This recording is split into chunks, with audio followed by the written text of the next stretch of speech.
Good morning, students. Welcome back to online class on programming for problem solving course. In the last session, we have completed the functions concept. We discussed all the related concepts to functions. We started with function definition. Then we discussed how we can declare, define, and call the function in a C program. We discussed the applications of functions, the advantages of functions.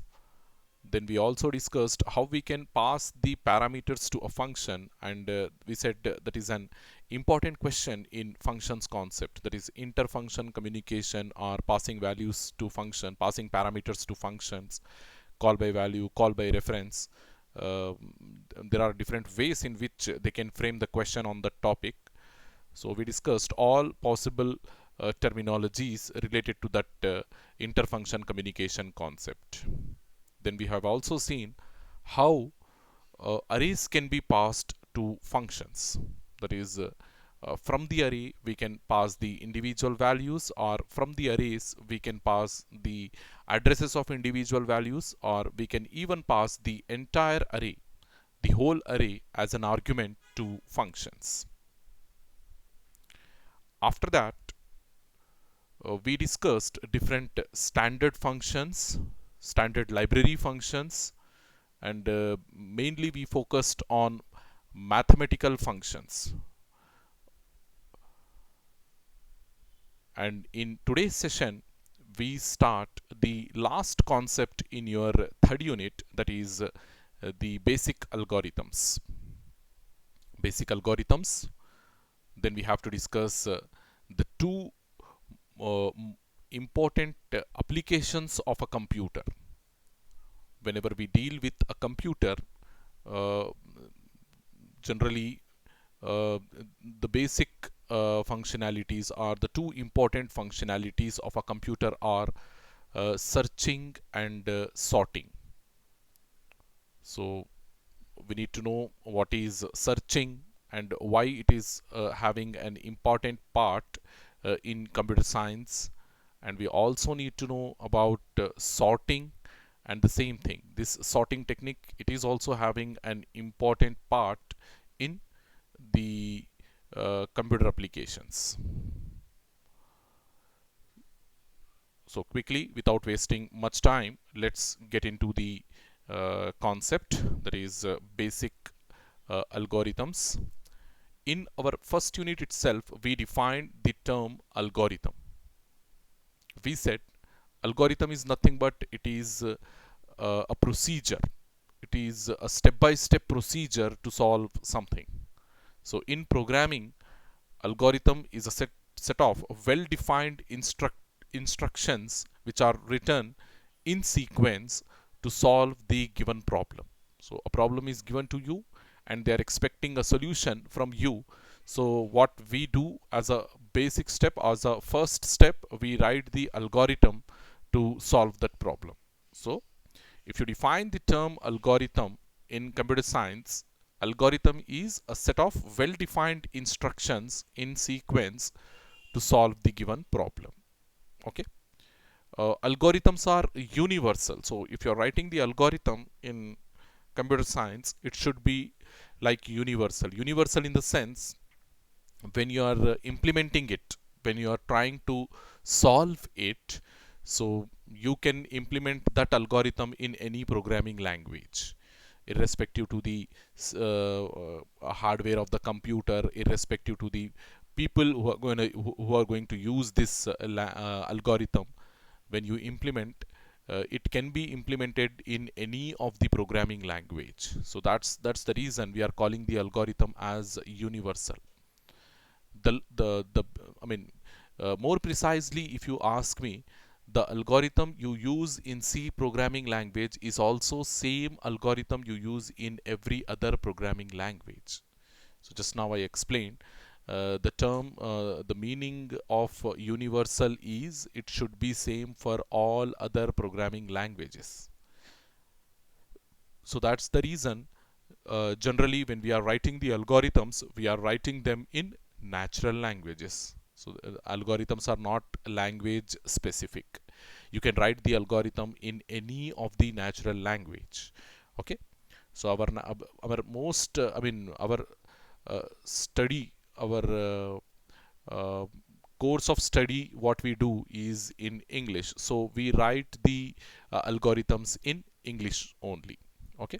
So generally the algorithms are written in any of the natural languages, irrespective to the computer language used to solve the problem. That's the reason when you're writing the algorithm, we are not focusing on the programming language that we are going to use in order to implement it. Okay. So this is about algorithms, and the qualities of the algorithm, of a good algorithm, are every algorithm, whatever algorithm you take, every algorithm will have input and output, and which should be defined precisely. So what input the algorithm will take, and based on the input what output the algorithm will give, it should be precisely defined. Okay. No random things will be considered when we are talking about input and output of the algorithm, because based on the input, after processing, what output we will get, that is the backbone of the algorithm to write. Okay.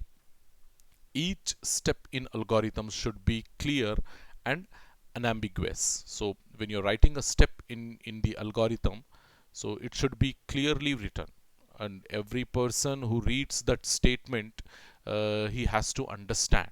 Okay. That means it should have full clarity. Okay. Unambiguous in the sense there should not be any ambiguity when you're writing the statements in the algorithm. They need to be clear and unambiguous. Okay. So algorithms should be most effective among many different ways to solve a problem. See, whenever we are writing a step in a algorithm, every step can be written in many different ways. Okay. So uh, among those different ways, you have to select the simplest way. Okay. So when I'm saying there are multiple ways to write the same step, so we have to select the simplest step. So let us assume, if a problem is given to us and we are writing the algorithms in order to solve that problem. So suppose if you have written 10 steps, and in that one step you're writing, and that one step, there are different ways to write that step. Okay. There are n number of ways to write that step. So among that n number of ways, you have to select the most simplest step. Okay. So the final one, an algorithm shouldn't have computer code. So always when you're writing the algorithm, don't consider the computer language or computer code into the algorithm. Instead, the algorithm should be written in such a way that it can be used in similar programming languages. So when the algorithm is being implemented, so no programming language expert should feel difficulty in the implementation process. So there should be near to the what we call uh, programming language implementation. It doesn't mean that we can include the code, programming language code, into the algorithm. So always we try to avoid as much as possible. We try to write the simple natural language statements only into the algorithm. We try to avoid the complex statements, the logical expressions, the mathematical expressions, the programming language code. All these things, as much as possible, we try to avoid from the algorithm. Hopefully you understood. Okay, these are some of the qualities, good qualities of an algorithm. Okay, if your algorithm is possessing, having all these qualities, we call such an algorithm as a good algorithm. So then the two most important applications of computer science are computer, that is the first one is searching and the second one is sorting. Okay. First we'll discuss about searching. In today's session, we fully focus on searching only. To complete the sorting, we need to depend on, we will go for another session, and in that session we'll complete the sorting mechanisms. With that, we'll conclude your third unit. Okay. so that we can get into the fourth unit, hopefully. So searching, it is a common operation in computer science. Okay, it is a very common operation in computer science. So whenever you are looking for a file, or whenever you are looking for some what we call content, whenever you are looking for some data inside your computer, because computer will have a lot of data, isn't it, a lot of information into it. So from that information, from that collection of files, if you are looking for a particular file, or if you are looking for a particular data element, then definitely what we have to do inside a computer, we need to perform a searching operation, isn't it?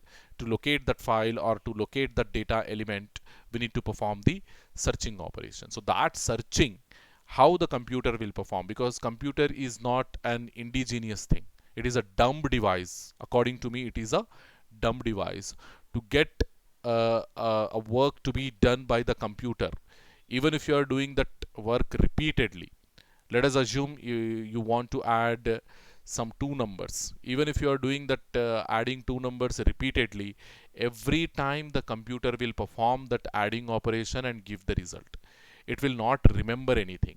Of course, things are going beyond the ability of the computer nowadays. The concept of artificial intelligence, the machine learning, okay, the data science, okay, we have algorithms in such a way where the machine is learning from its past experience, okay, where the machine is learning from its past experience. So a lot of high level concepts we have.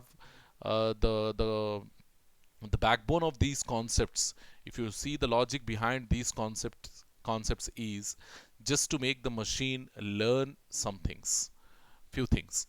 Okay, without that artificial intelligence, without that machine learning, and without that data science, your machine is a dumb device. A dumb device means even if it is doing the work repeatedly, it will not remember that work. Suppose in you are writing a program, and in that program you are adding two numbers. Let us say if you are asking the computer to add 2 plus 3, simple one, isn't it? 2 plus 3 is 5, we know that one. So if you have, I mean, if I give some complex number or some very big number, so what you will do, if I tell you to do some 217 plus 13, how much it is? So you will perform that add operation once. If it is very difficult for you, you will perform that add operation only once, isn't it? 213 you will write, then 13 you will, 217 you will write, then 13 you will write, and you will find out that it is 230, 230, and you will remember that one. Next time if I ask you to perform the same operation, 217 plus 13, you will not repeat that, isn't it? You don't do the calculation directly, you will tell that the result is 230, because just before you have performed that add operation and you remember that result.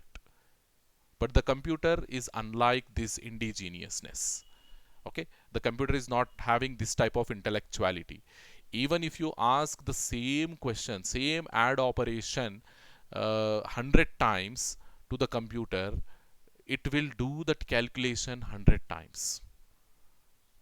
Of course, the level of accuracy and the speed is more when we are talking about a computer. The level of accuracy, maybe by being a human, if I give a very big number for addition, you may commit some mistakes, but the computer will not. You can expect the 100% correct result from the computer. Okay, even though it is not an indigenous thing, even though it is not a intellectual thing, it is not having any intellectual ability, but it will perform all the operations 200% accurateness. Okay, that is the advantage of having a computer in our daily life. Okay, so because of that reason, searching and sorting are the two important applications of a computer. So whatever the computer will do, somewhere or the other, it is dependent on these two operations. So that's the reason why we need to discuss what is searching and how it will be performed in a computer, and what is sorting and how it will be performed in our computer. So searching is a process. Okay, it is a process used to locate a target among a list of objects. Okay, a list will be provided to you, because we do this searching. Okay, inside a computer, the searching operation in reality or in general, it will be performed at a very big level. But we, as the beginners, we study this searching at a basic level. Will not go to an advanced level of searching operation, will go to the basic level. Slowly, I mean, in your third semester, again this searching will come into your subject, into your data structures. There also will focus somewhat. Again, in your operating systems, in your computer networks, there are different subjects where we encounter this searching operation, like your DA, design and analysis of algorithms, like your GTA, okay, graph theory. There, the graph theory and its applications. Okay, in those subjects, will put our more effort on this searching concept. But over here, we'll do the study at the basic level. Okay, so it is a process of finding the target in a given list of elements. Okay, to find the target, to find the to locate the element, or to locate the target in the given list of elements, is nothing but the process of searching. Okay, so the list over here, it is an array. As you can see over here, I have listed an array of elements. So here, how many elements we have? 10 elements. And how the index is starting? Index is starting at 0 and ending at 9. Okay, index is ending at 9. So searching means, so here in this array I have different elements. As you can see, I have the value 4, I have the value 21, I have the value 36, I have the value 14, 46, 62, 91, 8, 7, 81. Like this, I have all different values, 10 different values. Okay, among this, if my target to be searched is 46, okay, if my target to be searched is 46, it is given by, okay, it is given by the what we call the evaluator. So whoever is checking whether you know this searching process or not, they will give the target to find. Okay, so now what is our goal? We have to search for this target 46 inside this list of elements. So being a human, simply by looking at this array, I can tell whether this 46 is existing inside this array or not. But for a computer, how it will do? But for a computer, it is a difficult task. It cannot see this because it is not having the vision ability, and because it is not having the intellectual ability. So it cannot see that this array is having that 46 element in it. So what it will do? It will do the comparison. What it will do? It will do the comparison. And this is one of the costly operation, we can say, inside a computer, to do the comparison, because whenever we are comparing two numbers, it requires the involvement of CPU. CPU is nothing but your processor. We are going to have a processor inside the computer, isn't it? We call that processor as central processing unit, or simply the processor. So the comparison operation requires the CPU involvement. Okay, so if an operation, any operation, is involving the CPU, we call that operation as a costly operation in your computer. Okay, so now whenever you are performing the searching operation, so what the CPU will do, or what the computer will do, in the sense, the computer will start its searching process from the beginning of the list. So here the beginning is from this point. Okay, from this point the searching operation will be started. So it will compare the target. Our target is 46. It will compare the target with this first element 4. So it will check for the equivality, whether 46 is equal to 4. No. So what it will do? It will go to the next element. It will jump here, and again it will search for the 46. Okay, searching in the sense, again it will compare that 46 with this 21. Again not found, match not found. Again 21 is not equal to 46, no match found. So what it will do? It will go to the next element. It will go to the 36, and it will compare that 46 with this 36. Okay, same thing it will do as long as it will find the target. Then it will compare with 14, and lastly at, so here 46. Now the match is found, isn't it? Now the match is found. So generally, at each level, when it is performing the comparison, it will look for the index. At index 0, it compared the target with the element and it didn't find the match, so it will went to the next location.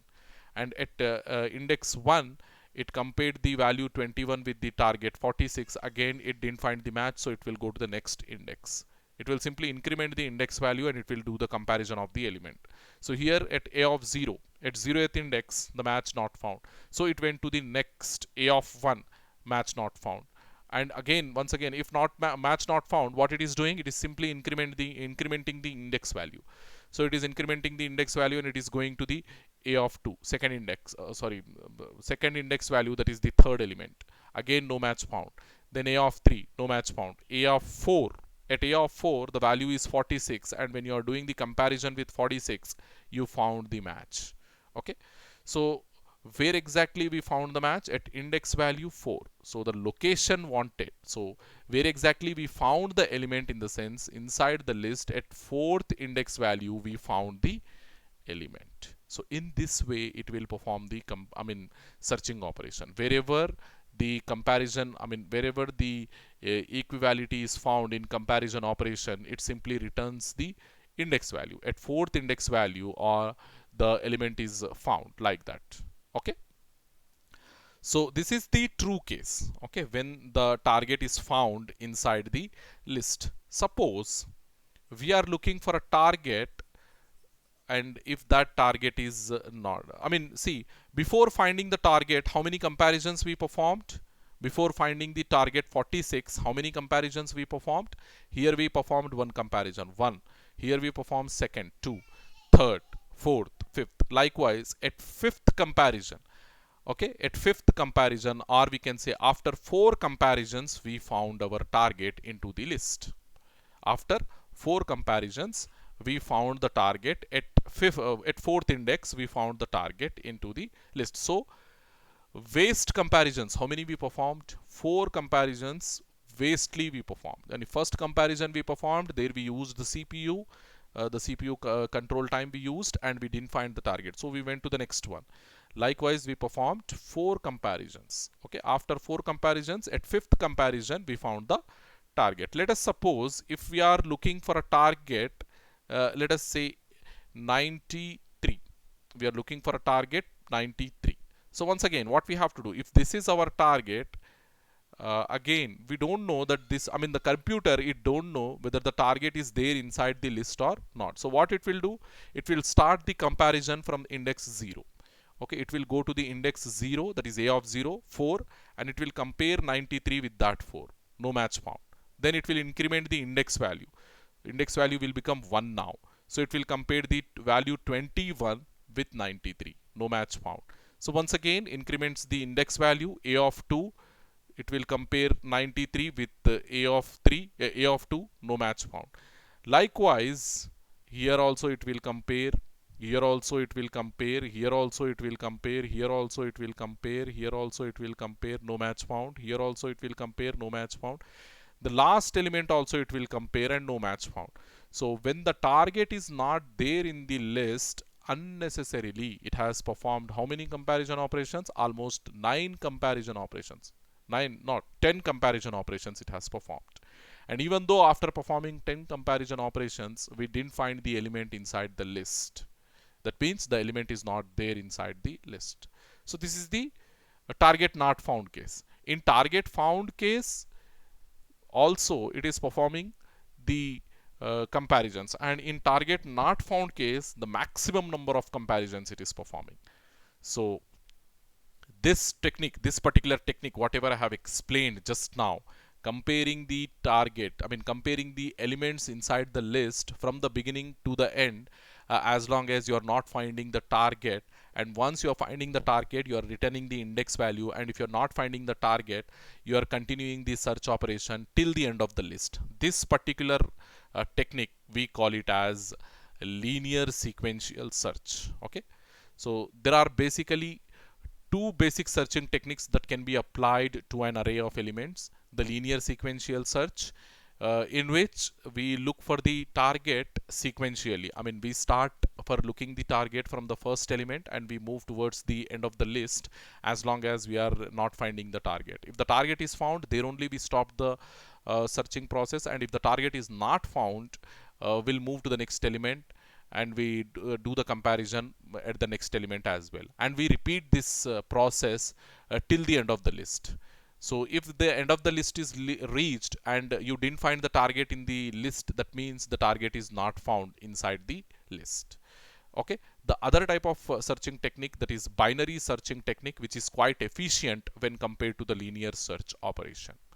Okay, about these two techniques we discuss step by step. First we'll go with linear sequential search, and then we'll go with the binary search. Okay, with example, algorithm, flowchart, program, I will give the explanation. So first let's just discuss the linear sequential search operation. In sequential search, already I have shown the searching operation, how it will perform the search operation. Okay, first it will start from the index 0 element, it will do the comparison over there, and if it is not matching, then it will increment the index value, it will move to the next element and it will do the comparison of the target there also. So it will repeat this process as long as you're finding the target inside the list or you're reaching the end of the list. If you're finding the target inside the list, that means the target is found, and if you're reaching the end of the list, that means that the target is not found. Okay, so see, target found case, at a particular element you will find the match, or at a particular index value inside the list you will find a match. So that we call it as a target found case in linear sequential search. And what is target not found case? Reaching the end of the list. You reached the end of the list, and at the end of the list also the match is not found. So that means the target is not there in the list, or the target is not found in the list. Reaching the end of the list is nothing but the target not found case in your linear sequential search. Here you can see I have given the example, and in the first case we are looking for target 62, as you can see over here. Given target is 62, so what we are doing, we are starting from the beginning, we are comparing 4 with 62, it is not matching, so we are moving to the next element, incrementing the index value. As you can see, here the index is 0 and here the index is 1. We are simply, from first step to second step, what we are doing means we are simply incrementing the index value. So at second step what we are doing, again same thing, we are doing the comparison operation. As you can see, here also no match found. So what we have to do, again increment the index, go to the next element, do the comparison, no match found. Increment the index, go to the next element, do the comparison, no match found. Again increment the index, go to the next element and do the comparison. 62 equals to 62. So here the match found, here not found, here not found, here not found, here also not found. But at index value 4 we found the target. At index value 4 we found the target. So this is the best example for target found case. Concept is very simple. We have to start from the beginning, and in each iteration we have to do the comparison, and if the match is found, return the index value, give the index value that so and so index the target is found, at so and so index the target is found. And if the target is not matching with the index location value, simply increment the index value and do the comparison once again. You have to repeat this process until you found the target inside the list. Okay, then the target not found case. So we are looking for a target 72 now. Our target is 72 now. And again, same thing, at index 0, we are looking for the target. It is not matched. At index 1, not matched. At index 5, not matched. At index 12, not matched. So here, the continuation we are showing. Okay, from 1 to 5, 2 also we are comparing, no match found. 3 we are comparing, no match found. 4 we are comparing, no match found. Then 5, here we are comparing, no match found. 6 no match, 7 no match, 8 no match, 9 no match, 10 also no match. And finally the last target value, that 11, no match. And after 11 what is happening, index value will become 12. Okay, index value will become 12, and at that we can't perform the comparison, isn't it? So if the index value is going beyond the size of the array, if the index value is going beyond the size of the array, then that means end of the list is reached. End of the list is reached. So if the end of the list is reached and you still didn't find the target, that means the target is not found inside the list. So we call this case as target not found case. Okay. So this is the sequential search algorithm, or the flowchart we can say. So first what we have to do, the operation sequential search, the function sequential search we are performing. So we are taking a simple while loop or for loop, and in each iteration what we have to do, we have to increment the index value by 1 and do the comparison with the target. Increment the index value by 1, the same thing we have performed in the concept also, isn't it? We are starting from 0, the first location. Okay, then we are we are doing the comparison over there at first location, and if the comparison, if the target is matched, we are returning the index value, and if the target is not matched, we are repeating the steps once again. So here if the target is matched, we are going, if this is true, here what we are doing, list element we are comparing with the target, list element we are comparing with the target. If this is true, then we have to return the index. At what index we found the target, that index we have to return. If this is false, if this is not true, simply go to the next step. And if the size, this is not target, this must be the size. Okay, if the size is less, I mean if the size is crossing, if the index is crossing the size, if the index is becoming greater than the size, then what we have to do, we have to terminate the operation, we have to stop the searching process, and we have to print that the target is not found in the list. Very simple algorithm. Okay, so quickly I will try to implement this algorithm with the help of a C program. I will try to demonstrate this thing with the help of a C program. So go to the devcpp compiler and take a new file. Okay, new source file, and here you start writing your program. So hash include stdio.h, and we will take one function into it, that is sequential search function. Okay, sequential search function, and to this function we will pass a list, we will pass the target, and we will pass the size, overall size of the list. Okay, then write your main function. So inside it declare an array with some 20 elements. Okay, then target to be passed, index and I and size also. Okay, then printf, here what we have to do, enter the size, I mean how many elements you want into your list, that size we have to enter, and read that size into the variable size which we have declared here of type integer. So here percentile d and percent size. Okay, the program may look weird, but it is very easy if you try to understand. Okay, printf, then enter how many percentile d elements. Percentile d is nothing but equal to the size of your list. Enter percentile d elements, that is equal to the size. So how much, I mean what size you are taking for the array, that many elements you have to read into the array. So I must be 0, we are starting with 0, I must be less than size, and I plus plus. Okay, so here apply the scanf for reading the elements from the keyboard. Okay, comma and percent of list of I. So all these elements we need to read inside the list.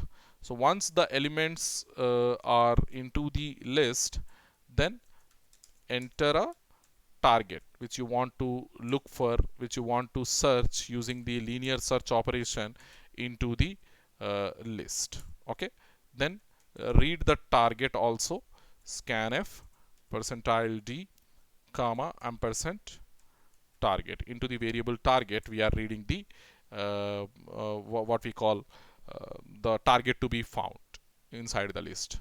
So next, call the sequential search function, sequential search of, pass that list, we are passing the list, and pass the target, and pass the size of the array as we said. But this function sequential search, it will return the index value. After performing the search operation, it will return the index value. So if the index, okay, whatever index it is returning, if that index is -1, if that index is -1, that means the target is not found into the list. Printf percentile d is not present in the list. Okay, percentile d is not present inside the list. And what is that percentile d? Your target. Your target is not present inside the list.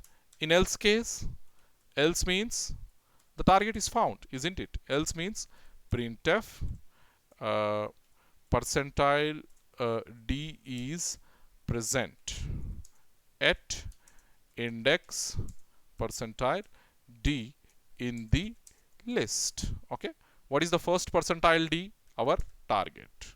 And what is the second percentile d? Index. So target is present at index value so and so. That so and so index value will be returned by the sequential search algorithm. Okay, sequential search algorithm. So that sequential search is nothing but your linear search only. It is just the different name. Okay, sequential search and linear search both are same. We are receiving the list and we are receiving the target to be searched, and we are receiving the size of the array, how many elements we have into the array. Then declare one index, this has to be returned. So for all, initialize the index value to 0, and index value must be less than the size, isn't it? And then index value plus plus. So in it, what we have to do, if at all your list of index equals to target, then what we have to do, sorry, this is my mistake, target, then what we have to do, return the index value. If it matches, then return the index. Okay, if it is not matching, so then if this whole loop is executing and even though you didn't find the target, that means return -1. Okay, that's it. Save this program. So this is sequential search in c.c. Okay, program got saved. So now compile. As you can see, there are no errors into this program. Okay, so then run it. As you can see, it is asking me to enter the size of the list. So I'm saying 5 elements I need into the list. So now it is asking me to enter 5 elements. So I'm entering 23, 45, 65, 2, 1, 5 elements. Okay, now it is asking me for the target. So if I give the target 65, at what location the target is present? This is the 0th location, first location, second location. So at index value 2, my target is there. Okay, so when you hit the enter key, see here, 65 is present at index value 2 in the list. 65 is present. So 65 was my target. Okay, so 65 is present at index value 2 in the list. So now once again I will execute, but this time I will look for the element which is not there inside the list. Okay, so now once again, size of the array I am taking, size of the list I am taking 5 elements. So it is asking me 5 elements, 45, 62, 3, 44 and 1. Okay, so now it will ask me for the target. So this time I am giving the target value like 32. Is it there in the list? No, it is not there. Is it? It is not there in the list. So it has to give a proper message. See, 32 is not present in the list. It is giving the error message that 32 is not present in the list. So likewise, the sequential search or the linear search can be implemented. Okay, so quickly we go to the slides and we see what other technique we have, that is the binary search. Okay, the sequential search algorithm is very slow. Why it is slow means, consider a case where you have some 1 million elements inside the list. Okay, so you have to search for an element into 1 million elements. So how much time it will take? It will take a lot of time, and it will take a lot of computer effort as well, isn't it? It will take a lot of computer effort as well, because it has to compare all the elements one by one until it reaches the end of the list. So it has to perform Suppose if your target is not there in the list, let us assume if the target is not there in the list, then how many comparisons the operation will perform? 1 million comparisons it will perform, and finally it will conclude that the target is not there in the list. So that because of this reason, many unwanted comparisons we are performing in the linear sequential search. Because of this problem, we say the linear sequential search or the sequential search algorithm is very slow. Okay. If the array is not sorted, I mean, generally in order to perform the binary search algorithm, the array must be in sorted order. Okay. Sorted means first we need to apply any of the sorting techniques, and then we will get the entire list in sorted order. So then we can go for the binary search algorithm, because there is a prerequisite, or because there is a pre-requirement for the binary search. If the list is not in sorted order, let us assume if the list is not in sorted order, then the only option is we have to go for linear search only. If the array is not sorted, this is the only solution. And if the array is sorted, we can use a more efficient algorithm called binary search. Binary search is a more efficient algorithm to perform the search operation. Okay. And whenever the list contains more than 50 elements, so if the list contains more than 50 elements, it is better to go for binary search only. Okay. Binary search. Okay. How it works in the sense, the complete concept I will explain. Yes.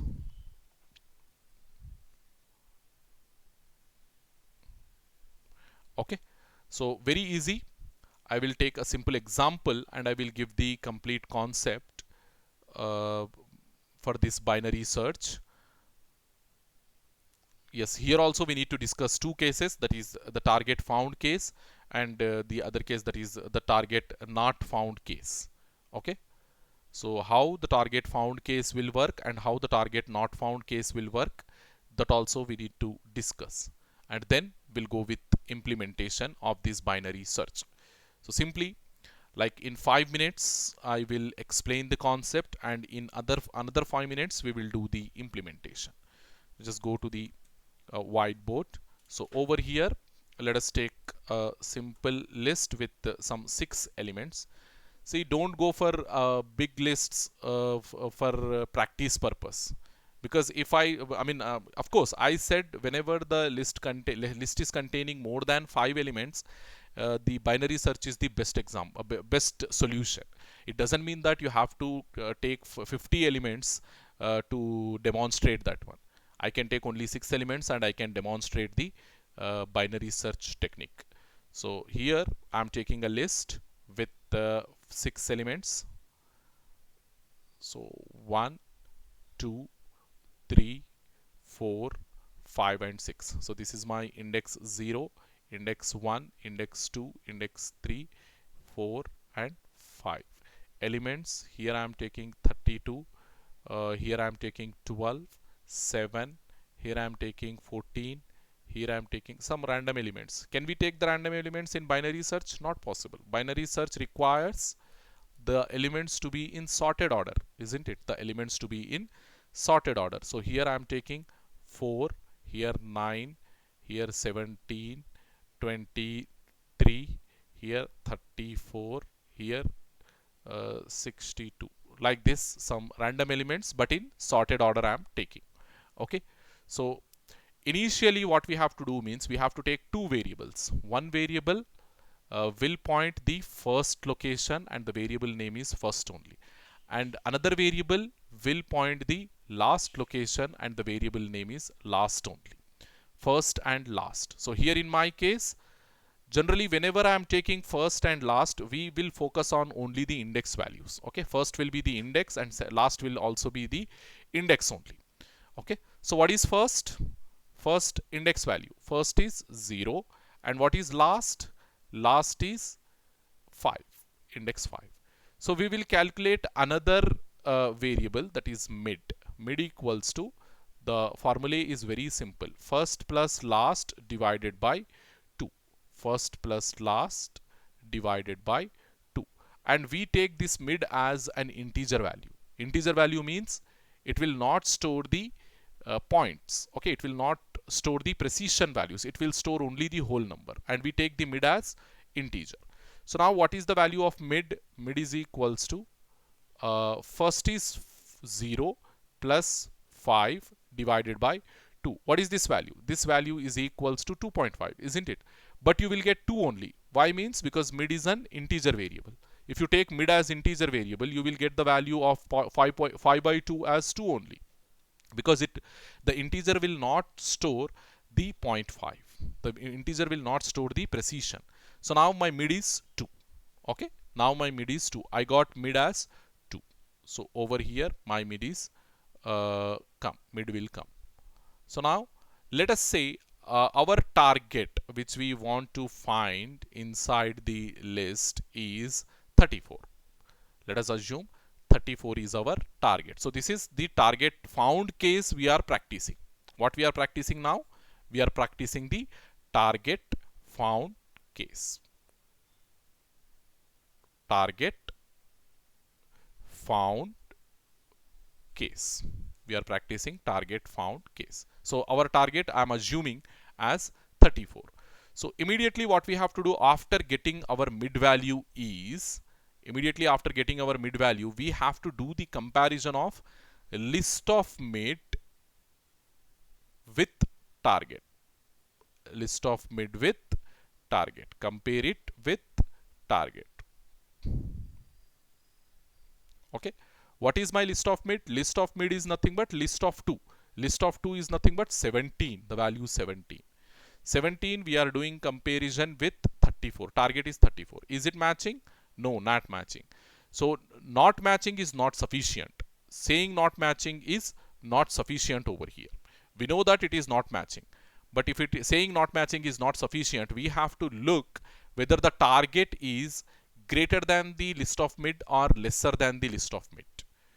Okay, we have to look for whether the target is greater than the list of mid or lesser than the list of mid.